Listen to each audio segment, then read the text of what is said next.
Welcome back to my channel, Swap Global. If you like my channel, please do like, share, subscribe, and put your comments.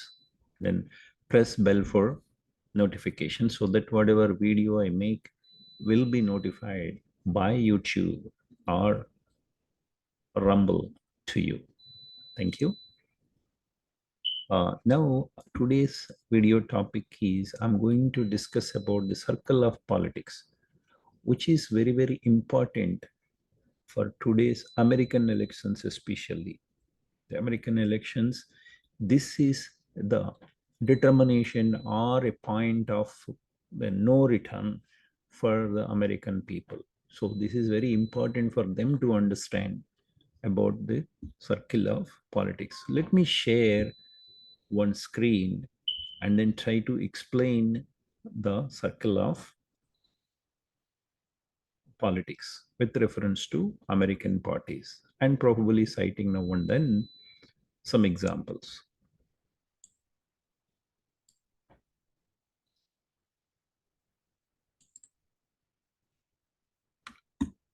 So you are being shared now. Okay. This is the circle of politics. We have fascism. Examples of fascism are everybody knows is Hitler. Germany's Hitler is a fascist, and then Stalin is a fascist. Napoleon is a fascist. So these are all fascists. And probably you may have heard some kings in the in the in the localities of your probably countries, a small state, where the kings were fascists. And then we have conservatism. Fascism is, even if the king is stupid, they have to follow him.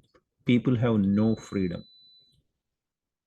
Okay, I don't know whether we can bring China and then Russia in this one, but they probably fall within this. I'll try to explain. And then here the moderates, let me call it as democracy. Okay.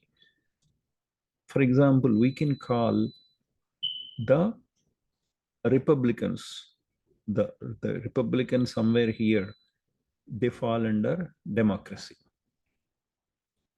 And then Democrats here, they fall under democracy. Okay, let me try to explain. Fascism, I said that there is only one king, one God, one rule, not so much liberty to people.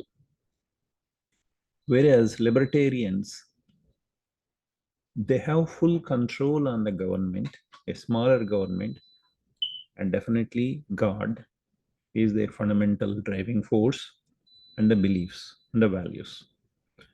And they give freedom to people, probably China. Okay.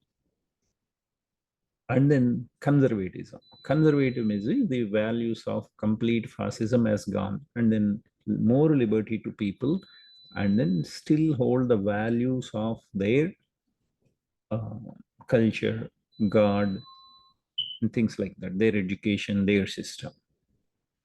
So this is probably where the Republican Party has started, because their values are under God, people are all same.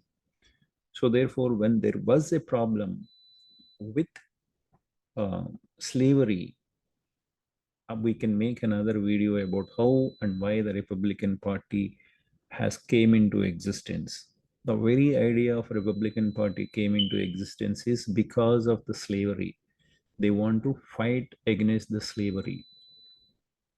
Okay, so it's because they believe under God everybody is same, and believe very strongly God.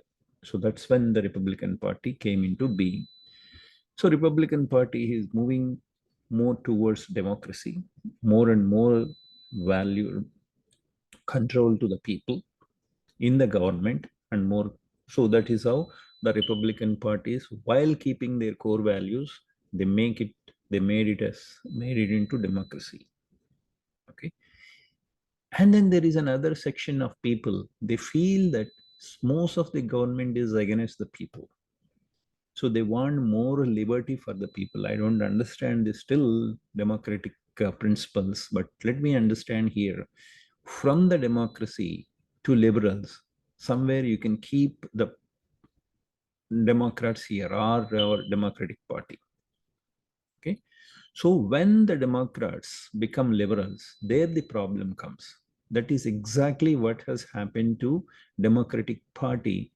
So the people who failed in their respective countries as communists, as liberals, as leftists, they all migrated to America because it's a liberal country. And people wholeheartedly invited them irrespective of their ideology. They did not impose, oh, America, you have to believe and practice only these ideas, unlike China. So they started wagging their tail, they started putting their theories in front of the public. For example, they feel the government is threat to them. Okay, so they want to dismantle the government as much as possible. Okay, or fill the government with their likes. Okay, this is what probably Obama must have come here, Clinton must have been here, and Obama, of course, Biden somewhere here, and if Kamala Harris, when she is here, I try to explain. Liberals, as I said, they feel government is threat, so they feel conservatives are threat. So their voice is so big that they have shut down the conservatives and Republican voices. One of the greatest example is removing Trump from Twitter, Facebook, YouTube, and so on and so forth in 2020 election, just around 2020 election. That is the height of what we call liberalism. And I said they started calling defunding of the police, removing of the borders. So these are all liberalistic principles and they came into existence. I want you to see they have defunded the police, they have removed the borders and their ideals because they want to remove God, which is the fundamental pillar of conservatives from the society. So you may have heard famous Obama statement called now America is no more Christian country. That is what liberals want to achieve. They achieved it through Obama, and Obama is a liberal. So coming to these are the principles of liberals. The first of their aim is to wreck the existing society, the family, the God, the religion, and they have been successfully doing. So you may have heard that there are a lot of churches being sold in America because this. I am a Hindu, but still I want churches to flourish because the people will be hinged to something. In the liberalism, people will not be hinged to anything. So whatever they think, they keep on fighting and then flying high, whatever it is, by suppressing these people. They don't believe any fundamental. So that is the reason they are jailing the parents who are speaking about what should not be taught in the schools, and this is problem with the liberals. And if liberals, Kamala Harris is somewhere here, if liberals are going to win, we go to anarchism. You can see the principles of Kamala Harris. Like she said,